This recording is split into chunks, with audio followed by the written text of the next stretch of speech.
Haryana at 9 PM news channel में आप सबका स्वागत है। आइए आपको कराते हैं खबरों से। चुनाव संपन्न हो चुका है। कल नतीजे आने हैं, कल मतगणना होनी है। मतगणना जो होगी, पहले जो बैलेट पेपर से वोट पड़ी हैं, जो कर्मचारी दूसरी जगह सेवाएं दे रहे थे उन्होंने बैलेट पेपर से डाली हैं, वो वोट काउंट होंगी। और जो बुज़ुर्ग लोग थे, वो 3 ऐसे बुज़ुर्ग थे जिनकी वोट बैलेट पेपर से डाली गई थी, पहले वो काउंट होंगी। उसके बाद 14 की टेबल लगाई गई है। एक राउंड में 14 मशीनों की मतगणना होगी और उनका जोड़ आता चला जाएगा। जो खरखोदा के जो बूथ रहेंगे वो 1 से 14 तक बूथ आ जाएंगे, निजामपुर माजरा, फरमाना और रिडाऊ और नकलोई के।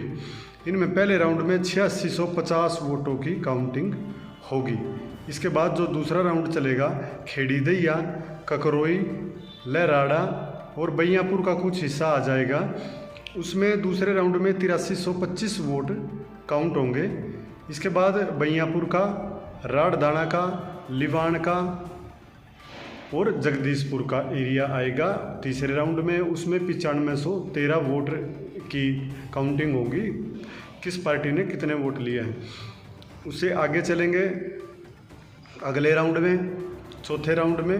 कुल राउंड यहाँ 13 और एक छोटा सा राउंड होगा, 13 राउंड होंगे। 14वें राउंड में क्लियर हो जाएगा।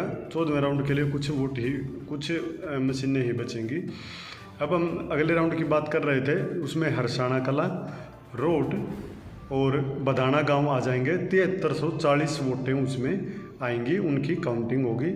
उसके आगे बिदलान, मोजमनगर, गोरड़ और सिलाना के कुछ 2 बूथ, उसमें आएंगे 6823 वोट यहाँ आ जाएंगी। उससे अगला राउंड जो चलेगा उसमें सिलाना गांव का आधा भाग, शहरी और खंडा गांव लगभग सारा आ जाएगा। इसमें सभी बूथ, वो काउंटिंग होगी 7770 वोटों की।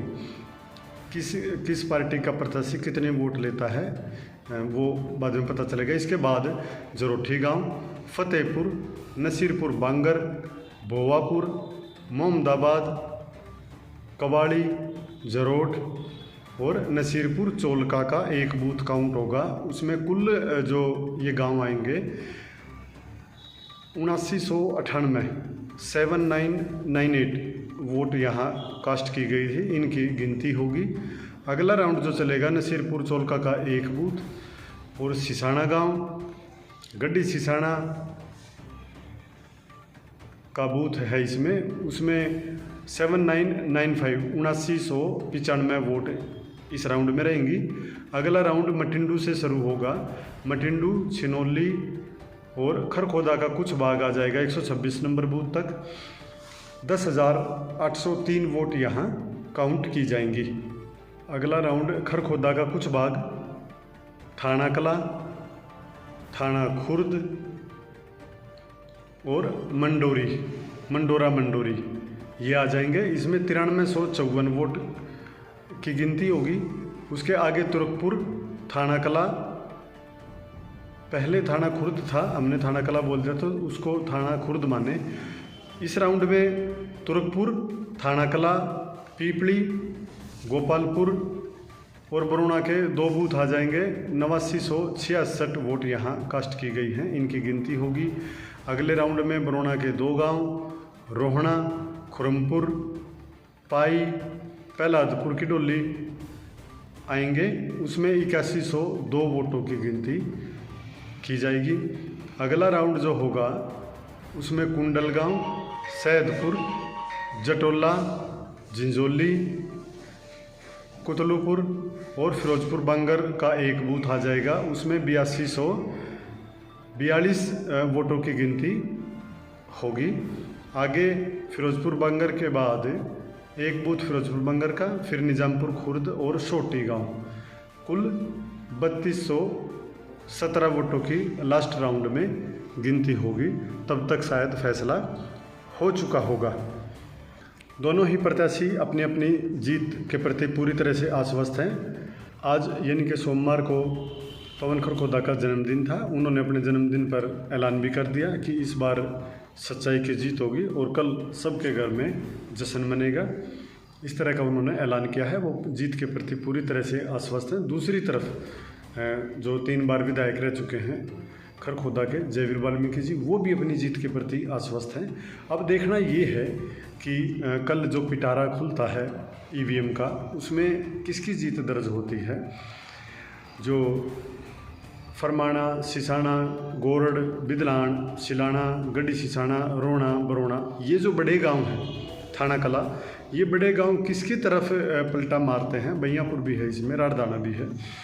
जिसकी तरफ इनका झुकाव होगा वो जीत दर्ज कर सकता है। कितनी लीड यहाँ से लेते हैं वो दर्ज कर सकता है। एक अनुमान ये भी लगाया जा रहा है खरखोदा से बीजेपी प्रत्याशी पवन ज़्यादा लीड लेगा।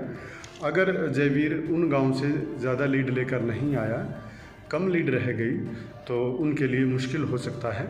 और वहाँ से ज़्यादा लीड लेकर अगर जयवीर जी आ गए तो पवन के लिए ये घड़ी मुश्किल हो सकती है। अब खरखोदा में कितनी वोट, कितनी ज़्यादा मार्जिन से पवन खरखोदा जीतते हैं, पवन की जीत उसी पर निर्भर करेगी। लेकिन पवन और पवन खेमे का ये अनुमान है कि इस बार वो खरखोदा से ही नहीं बल्कि गांव से भी भारी अंतर से जीतकर आगे बढ़े हैं। क्यूनिक हॉस्पिटल सोनीपत के पास क्यूब डायग्नोस्टिक सेंटर में आधुनिक 3D 4D मशीनों से ultrasound, colour Doppler, CT scan, MRI, mammography रियायती मूल्यों में करा सकते हैं। आधुनिक मशीनों से जांच करने के लिए संपर्क करें क्यूब डायग्नोस्टिक सेंटर सोनीपत। लगातार खबरों से बनी रहने के लिए चैनल को लाइक, सब्सक्राइब और शेयर जरूर करें। धन्यवाद।